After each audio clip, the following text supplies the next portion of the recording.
Social media উত্তাল একটা গানের ক্লিপিংসে শওকত মাতচোর আইএসএফ এর নেতা, আইএসএফ এর কর্মীরা রীতিমতো এই গানটিকে নির্বাচনী প্রচারের অংশ হিসাবে ব্যবহার করছেন। কিন্তু যার দলের পক্ষ থেকে এই গান সামাজিক মাধ্যমে নির্বাচনের প্রচারে ঝড় তুলেছে, সেই আইএসএফ বিধায়ক, প্রাক্তন বিধায়ক বলাটাই ভালো, নওশাদ সিদ্দিকী আমার সঙ্গে দ্য ইন্ডিপেন্ডেন্ট বেঙ্গলে। এবং ইম্পর্টেন্ট বিষয় হলো আজ নওশাদ সিদ্দিকীর জন্মদিন। আপনারা জানেন বহুজন বহু মেসেজ আমাদের পেজেও করেছেন, নওশাদ ভাইকে উইশ করেছেন। নওশাদ ভাই, প্রথমে শুভ জন্মদিন। জন্মদিনের দিন স্ট্রং রুমে কাটছে, এটা প্রথমবার নিশ্চয়ই জীবনে? হ্যাঁ, প্রথমত আমি জন্মদিন ওইভাবে উদযাপন করি না, আমি বলে দিই। কারণ হচ্ছে জন্মদিন, বয়স বাড়ছে না, বয়স কমছে, মৃত্যুর দিকে আমরা এগিয়ে যাচ্ছি। তারপরেও তথাকথিত শুভেচ্ছা জানায়, তাকে তো শুভেচ্ছার প্রতি উত্তর দিতে হয়, আপনাকেও যেমন দিলাম আমি। তো ব্যাপারটা হ্যাঁ একটা নতুন অভিজ্ঞতা। স্বাভাবিক আছে, এই দিনটা অনেকের কাছে স্পেশাল দিন। স্পেশাল দিনে আজকে স্ট্রং রুমকে পাহারা দিতে হচ্ছে। কারণ আপনারা জানেন যে ভাঙড়ের মানুষ দীর্ঘ 15 বছর পরে শান্তির সাথে এন্টায়ার ভাঙড়ের মানুষ ভোট দিয়েছে, এবং ভোটের পার্সেন্টেজ 96%, ভাঙড়ের 96 হয়েছে। ফলে তাদের ভোটটাকেও তারা খেতে ফলিয়ে দিয়েছে। খামারটা তো পাহারা দেওয়ার দায়িত্ব আমি নিয়েছিলাম। আমাদের নেতৃত্বরা আছে, ভাঙড় বিধানসভার বিভিন্ন অঞ্চল নেতৃত্বরা আছে, তাদের সাথে সাথে আমিও মাঝে মধ্যে আসছি। এখন আমি এসেছিলাম এখানে। তো দাদা, স্ট্রং রুম সামলানো এটা কতটা কঠিন বিষয় আপনার কাছেও? মানে এটা প্রথমবার অভিজ্ঞতা এরকম, সবাই নেতারা দেখছি স্ট্রং রুমকে আলাদা গুরুত্ব দিচ্ছে। এবারে ভোটটা কি ভাইটাল ভোট? অবশ্যই ভাইটাল ভোট। নওশাদ সিদ্দিকীর কাছে এই ভোটটা কি নিজের জায়গা ধরে রাখার ভোট, নাকি নিজেকে নতুন ভাবে চেনানোর ভোট? আপনি কিভাবে ব্যাখ্যা করবেন? দেখুন, আমি জন্ম থেকে 28 বছর পর্যন্ত বিনা এমএলএ ছিলাম। তো স্বাভাবিকভাবে আরো 28 বছর বিনা এমএলএ হিসেবে কাটিয়ে দিতে পারবো, ওটা আমার লোভের ব্যাপার নয়, ধরে রাখা ব্যাপারটা নয়। যে লড়াইটা করছি মানুষের জন্য, আইনসভার মধ্যে থেকে সেই লড়াইটা কন্টিনিউ করা হচ্ছে জন্য। যদি না সুযোগ পাই আইনসভার বাইরে লড়াই করে যাব। অনেকে হয়তো জানে না যে আপনি বিধানসভার ভিতরে অনেক প্রশ্ন তুলেছেন, মানে মৎস্যজীবিতা থেকে শুরু করে খেলাধুলা সমস্ত কিছু নিয়ে আপনি প্রশ্ন তোলার চেষ্টা করেছেন। আপনার কি মনে হয় বর্তমানে যারা বিধায়ক হবেন এই পার্টিকুলার বিষয়টা ফোকাস করা উচিত, এবং নওশাদের এই বিষয়গুলো প্রচারে সে অর্থে আসে না কেন? এটা আক্ষেপ কি আছে আপনার? স্বাভাবিকভাবে আক্ষেপ তো থাকবেই। 4,200 মতো টোটাল কোশ্চেন 5 বছরে জমা পড়েছে। টোটাল 294টা বিধায়কের, তার মধ্যে আমার প্রায় 430-450 মতো জমা আছে। তো এটা আমি ওদের থেকে ব্যতিক্রমী। 1 নম্বর সমস্যা হচ্ছে বিধানসভার টিভি না, লাইভ যদি বিধানসভা চলে না, তাহলে কে কি পারফর্ম করছে। দেখুন, আমি ভাঙড়ের মানুষের প্রায় 2,71,000 মতো ভোটারের আমি জনপ্রতিনিধি। তা আমি বিধানসভার মধ্যে যে কি করছি না করছি, এটা তো পাবলিকেরও জানা দরকার। সেই জানা স্কোপটা কোথায়? নাই তো। সে কবে বই আকারে বার হবে, কবে এইসব গল্প হলে হয়? পৌঁছায় নাকি? যদি সরাসরি হয়, দুটো জিনিস থাকবে। একটা হচ্ছে সাধারণ মানুষ সচেতন হবে, তার বিধায়ক কি করছে, বিধায়কের চাপে থাকবে।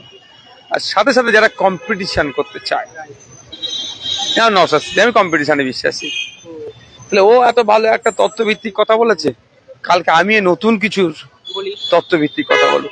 এই যে কম্পিটিশন হবে, বাংলার মানুষের লাভ, তো বাংলার পলিটিক্সের লাভ, বাংলার জনগণের লাভ, বাংলার লাভ, এটা হবে। এটা হচ্ছে না। অন্যান্য বিধানসভা টিভি আছে, আমাদের নাই। সুস্থ প্রতিযোগিতা যেটা আপনি বলছেন, আপনি তো বিধানসভার ভিতরে ছিলেন, আমাদের সেই সুযোগ হয় না। শেষ 5 বছরে কি আদৌ দেখেছেন মানে একটা তথ্যের উপর পাল্টা তথ্য কেউ দিয়ে আপনার যুক্তিটাকে খারিজ করছে, উত্তর দিচ্ছে? কতগুলো উত্তর পেয়েছেন আপনি? তথ্য ভিত্তিক উত্তর দেয়নি, হুং ভাং বলে বার হয়ে যায়। সমস্যা এখানে। তথ্য আছে সবটাই, সবটা নাই তো। আমি একদিন কোনো কোশ্চেন করেছিলাম, সেই ধরুন একটা প্রস্তাব এসেছিল, একটা কারখানা হবে, ইন্ডাস্ট্রি হবে, ডিমের ফ্যাক্টরি হবে, রঙের ফ্যাক্টরি হবে, কোন একটা প্রস্তাব এসেছিল। অ্যাকচুয়াল ওটা হয়নি। আমি জানতে চেয়েছিলাম এখানে তাহলে মান্থলি এখন কত প্রোডাকশন হচ্ছে। উত্তর বলছে অ্যাকচুয়াল কত হচ্ছে জানিনি, তার প্রোডাকশন হচ্ছে। এটা আমি বদমাইশি করে বলেছিলাম। ঠিক আছে, চেষ্টা করেছিলেন, আদৌ কিছু জানে নাকি সরকার? বুঝতে পারছেন কি বলছি? হ্যাঁ, তো সেই হচ্ছে কথা তো এই হচ্ছে সরকার চলছে, এটাই বদমাইশি করে করেছিল, এটা উচিত হয়েছে কি বলতে পারবো না। দর্শক বন্ধু আমি যদি ভুল করে থাকি আমি ক্ষমা চেয়ে নিচ্ছি। যে যেটা প্রস্তাব এসেছিল সেটা হয়নি, কিন্তু আমি প্রস্তাবকে ধরে প্রশ্ন করেছিলাম যে এখন ওখানে কত প্রোডাকশন আছে, সে ডিম হতে পারে, মাছ হতে পারে, মাংস হতে পারে, যা কিছু হতে পারে।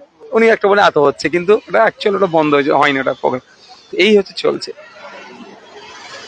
আমি তো বারবার চাই যে শান্তিপূর্ণ একটা ডিবেট হোক, তর্ক হোক, তর্ক, সুস্থ পরিবেশে সুস্থ ডিবেট হলে লাভটা কি হয় বলুন তো? আমাদের যে আমরা যে কাজের জন্য পাঠিয়ে 1,21,000 টাকা মাসে মাইনে পাই আমরা, জানেন? কম টাকা, 21,000 টাকার মাইনে করতে গিয়ে ছেলেদের জান বেরিয়ে যাচ্ছে। 10,000, 12,000, 8,000, 6,000 টাকার মাইনে করিয়ে জীব ঘাম, তাদের মাথার ঘাম পায়ে পড়ে যাচ্ছে। একটা কৃষক সারাদিন হাড় ভাঙা খাটুনি, সারা মাসের শেষে সে 8,000 টাকা ইনকাম করতে পারছে না। আর আমাদের 1,21,000 টাকা মাইনে, আবার জনগণের ট্যাক্সের টাকাতে ফোন করে 5,000 টাকা পাকামো হচ্ছে নাকি? এগুলো তো কিসের জন্য আমাদেরকে দিচ্ছে? আমরা যদি না পারফর্ম করি তো এই আগামী দিনে আমার মনে হয় অ্যামেন্ডমেন্ট করা দরকার। কি amendment ওই বলছেন? আমাদের যে পিপলস রিপ্রেজেন্টেটিভ অ্যাক্ট আছে না, অ্যামেন্ডমেন্ট করা দরকার, যে বেশ কিছু অ্যামেন্ডমেন্ট করা দরকার। বিধানসভায় ন্যূনতম এই পারফর্ম করতে হবে, এত ঘন্টা থেকে বলতে হবে, উপস্থিতি থাকতেই হবে। তো ঠিক আছে, উপস্থিতি থাকতে হবে, ঠিক আছে, এই সবগুলো করা দরকার। এবং শিক্ষাগত যোগ্যতা, পঞ্চায়েতের মেম্বার থেকে আমি খুব শিক্ষিত নয়, মাস্টার্স আর বিএড করা এই ধরনের আছে, মাস্টার্স করেছি আমি, তো আমি এটাতে যাচ্ছি না। আমার শিক্ষা নিয়ে আমি বাড়াই করছি, কারণ আমার কিছুই শিক্ষা নেই। আমি আপনাকে আমি অন ক্যামেরা বলছি, আমার কোন স্পোর্টসের দরকার হলে প্রথম আমি ফুটবলে হলে আমি আপনাকে ফোন করি। আমি এই ধরনের ছেলে, কিন্তু আমি সব জানতা হরিদাস না, আমি এটা বিশ্বাস করি না। আমি জানি আপনি স্পোর্টসের সাথে বেশ মিশেছিলেন, আপনাকে ফোন করলে আমি অথেন্টিক পাবো। ঠিক একইভাবে সুন্দরবনে যদি আমার কিছু সমস্যা, সুন্দরবনের যে সমস্যা, সেই সমস্যা নিয়ে ওই এলাকা যারা কাজ করছে, যেমন যাদবপুরের আমাদের অধ্যাপিকার নাম বলে যাচ্ছি, মহিলাদেরকে নিয়ে উনি খুব কাজ করেন। ওনাকে আমাকে একজন বামপন্থীরা বলেছে, উনি বামপন্থী, ওনাকে ফোন করে যে মহিলাদের কি এম্পাওয়ারমেন্ট করতে গেলে কি করতে হবে সেটা জানা, এবং আরো যারা মাদ্রাসা শিক্ষা ব্যবস্থাতে আমি যারা এটা নিয়ে দীর্ঘদিন আন্দোলন করে, তাদেরকে MSK SSK মাদ্রাসার কি ব্যবস্থা ফাইল আছে, তারা বলেছে, আমি নোট করে রেখে দিয়েছি। আপনি এগুলো নিয়ে চর্চা করেন কখন? অবশ্যই অবশ্যই, যারা এগ্রিকালচার নিয়ে পড়াশোনা করেছে তাদের সাথে কথা বলি, আমি কালেক্ট করি, মানে ইনফরমেশন গ্যাদার করার পরে সেটাকে আমি ডেলিভার করি বিধানসভার মধ্যে। এটা তো স্বাভাবিক নিয়ম, স্বাভাবিক নিয়ম। তো এই পরিস্থিতি হওয়া দরকার। যে আমি শিক্ষার কথা জন্য বলছি, শিক্ষাগত যোগ্যতা ও মানদণ্ড হওয়া দরকার, এবং কে কত পার্সেন্টেজ উপস্থিতি, হ্যান ত্যান, এগুলো হওয়া দরকার। তাহলে শুধু জনগণের ট্যাক্সের টাকা MLA MP হয়েছে, তার আপনার কি বলে তার লাইফটা চলে যাচ্ছে, কিন্তু সাধারণ মানুষ উপকৃত কি হচ্ছে? 3 কোটি 10.5 কোটি মানুষের জন্য 294 জন আইনসভার সদস্য, তাদেরকে সেই রকম লোক যাওয়া দরকার। তো আপনি আপনার পরিবার থেকে কিছু টাকা এনে বিধানসভা এলাকায় খরচ করেছেন এবং বিধানসভাতে বিভিন্ন প্রস্তাব দিয়েছিলেন, যেগুলো পাস হয়নি বলে আপনি ওই খরচটা পরিবার সূত্রে খরচ করেছেন বিধানসভায়। 1,37,00,000 টাকা আপনি খরচ করেছেন আপনার বিধানসভায়। মানে কারণটা কি? এই পরিস্থিতি কেন তৈরি হলো হঠাৎ করে? 3,30,00,000 টাকার একজন বিধায়ক 5 বছরের কাজ করতে পারে। 17তম বিধানসভা চলছে, এটা এই নির্বাচন হলো 18তম বিধানসভা। 17তম বিধানসভার 2টো সেশন পর থেকে 10 লাখ করে পার ইয়ার বেড়েছে। আগে ছিল 3 কোটি, এখন 3,10,00,000 টাকা করে হয়েছে। এই বছরে 7 লাখ, এখন 70 লাখ, 5-7 × 35, 3 কোটি। তো 2টো সেশনের পরে যখন হয়েছে 3,30,00,000 টাকা, আমার 3,30,00,000 টাকা আমার মাধ্যম দিয়ে কাজ হবে। তার মধ্যে একটা টাকা কিন্তু আমি হাতে নিতে পারবো না। আমি প্রস্তাব দেবো, দিয়ে district planning officer, after that tender হবে, তারপরে টেন্ডারের পরে আপনার হবে কি, আপনার কাজ হবে, ওটা সব আমি শুধু কাজগুলো দেখিয়ে দেবো। আমার কাজ ডিলে করেছে, টাইম কিল করেছে, আমাকেই ফাঁসাবার জন্য। নকশাতেই কাজ করতে পারছে না, কিন্তু আমি ওই ধরনের, আমি বৈধ কাজ করতে পারবো না এই ধরনের নাই একজন বিধায়ক হিসাবে, এটা তো আমাকে হারাতে পারবে না, আপনি ভালো করে জানেন। তো আমি কথা দিয়েছিলাম, যদি 3,30,00,000 মধ্যে 30 লাখ টাকা যদি কাজ করতে পারি, কাজ করতে দেয় সরকার, বাকি 3 কোটি টাকা আমি ফেরত নিয়ে আসবো, বাড়ি থেকে নিয়ে এসে খরচ করবো। আবার 3 কোটি টাকা যদি কাজ করতে দেয়, 30 লক্ষ টাকা না আটকে দেয়, আমি 30 টাকা নেবো। তা ওরা 1,99,00,000 টাকার কাজ করার সুযোগ দিয়েছে। বাকি আমি 1,37,00,000 টাকা বাড়ি থেকে নিয়ে এসে কাজ করে দিয়েছি। আমি যে কমিটমেন্ট করেছিলাম এবং জনগণকে বলেছিলাম যে আপনাদের যে 1,30,00,000 টাকার মতো কাজ করতে দিচ্ছে না, এই জবাবটা কিন্তু আপনাকে দিতে হবে। জনগণের জবাব দিয়েছে, কারণ ওটা তো জনগণের ট্যাক্সের টাকায় কাজ করতে দিল না। তো এটাই হচ্ছে। দাদা, আপনার বিপক্ষে শওকত মোল্লা প্রার্থী হয়েছে। প্রার্থী হওয়ার পর আমি দেখলাম যে ওনার সমর্থকরাই বললেন যে ভাঙড়ে নয়, উনি ক্যানিং এ লড়তে চান। কোথাও গিয়ে কি আপনি প্রথম থেকেই অ্যাডভান্টেজ পজিশনে ছিলেন? এগুলো তো আপনি নিজের অ্যানালাইসিস করেছেন। দেখুন, একটা কথা বলি, কনফিডেন্স, ওভার কনফিডেন্স আমার নেই, কনফিডেন্স আমার আছে। 5 বছর ধরে মানুষের পাশে ছিলাম। যে বিধায়কের কাছে গেলে জুতো ছিঁড়ে যেত, সেই বিধায়ককে একটা ক্লাস 10-এর বাচ্চা ফোন করছে, কাকু কোথায় আছো, আমার স্কলারশিপে তোমার সই করে দিতে হবে। এই স্বাধীনতা পেয়েছিল আমার কাছ থেকে, এই অ্যাক্সেস পেয়েছিল। তাহলে আমি তার বাড়ি ছেড়ে গেছিলাম। একটা 10 বছরের ক্লাস 10-এর বাচ্চা আমাকে ফোন করবে? এই স্বাধীনতা কোন বিধায়ক দিয়েছে কাকে? তারা আমার রেখে দেয় তো। তুই ফোন করছিস কেন? আমি তাকে ফোন করবো, বাবু ঠিক আছে, তোমার বাড়ি কোথায়? হ্যাঁ, তোমার না, তোমার বাড়ির লোক যাবে, কাগজ নিয়ে সই করে তার বাড়িতে কাগজ পৌঁছে দেওয়ার ছেলে আমি। বিভিন্ন সার্টিফিকেট থেকে শুরু করে যা যখন চেয়েছে আমার সমর্থন অনুযায়ী আমি সব সহযোগিতা করেছি। এবং মানুষ আমি দাঁড়ে দাঁড়ে পৌঁছে যেতাম, পাড়ায় পাড়ায় পৌঁছে যেতাম। আমার নেতাদেরকে নিয়ে যেতাম না। নেতাদেরকে নিয়ে গেলে কি ডিস্টার্ব হয় জানে? নেতারাই সব ঘিরে রাখে নেতাদেরকে। নেতা তার নেতাকে ঘিরে রাখে, সাধারণ মানুষ অ্যাক্সেস পায় না, সব হাঁটিয়ে দিতাম আমি। কোনো জায়গায় 20 জন পেয়েছি, কোনো জায়গায় 100 জনে পেয়েছি। 20 জন পেয়েছি, তৃণমূলের লোকরা ছবি তুলে পোস্ট করেছে, নওশাদ সিদ্দিকীর পাশে লোক নেই। কিন্তু আমি আমার লোক দেখাতে যাইনি। আমি ওই 20 জনের সমস্যা শুনতে গিয়েছি, শুনে বিধানসভার মধ্যে উত্থাপন করেছি। বিধবা ভাতা, বার্ধক্য ভাতা দেখবেন এখন অনেক বেড়েছে রাজ্যে, আমার প্রস্তাব রাখার জন্য বেড়েছে। পাচ্ছে না। মৎস্যজীবীদের দুরবস্থা, কৃষকদের দুরবস্থা, যা সমস্যা, আদিবাসী দলিত আমাদের ভাঙড়ে অনেক আছে, একটা হেভি সংখ্যায় আদিবাসী দলিত আছে, সেগুলো শুনেছি, শুনে সেগুলো তুলেছি। 5 বছর মানুষের সাথে ছিলাম, এটা পালস আমি তো বুঝতে পারি। আমি কি বলেছিলাম যে মমতা ব্যানার্জি কেন ফোন করে নাও, মমতা ব্যানার্জি আপনার, আমি বলেছিলাম দাঁড়াক না। কেন বলেছিলাম? যে শান্তিপূর্ণ ভোট হোক। যদি আমাকে মানুষ চাই আমি জিতবো না, চাই আমি জিতবো না, তবে শান্তিপূর্ণ ভোট করিয়েছি, 50,000 লিড পাবো আমি। নওশাদ এত যুক্তি সহকারে কথা বলে, ভাবা যায় না, স্যালুট জানাই। এখানে অসংখ্য কমেন্ট আসছে, আমাদের পেশে 500 জনের কাছাকাছি লাইভ দেখছে। নওশাদ ভাই, নির্বাচনের প্রচারে চমকটা আপনার দল দিয়েছে। একটা গান সামাজিক মিডিয়ায় ভাইরাল, শওকত মাচ্চর, এই গানটার স্রষ্টাকে? আমাদের অফিসিয়াল এটা সং না, কে সাধারণ মানুষ করে দিয়েছে, এখন সেটা ভাইরাল। কানাডাতে দেখছিলাম, কানাডাতে ওই গান বাজছে।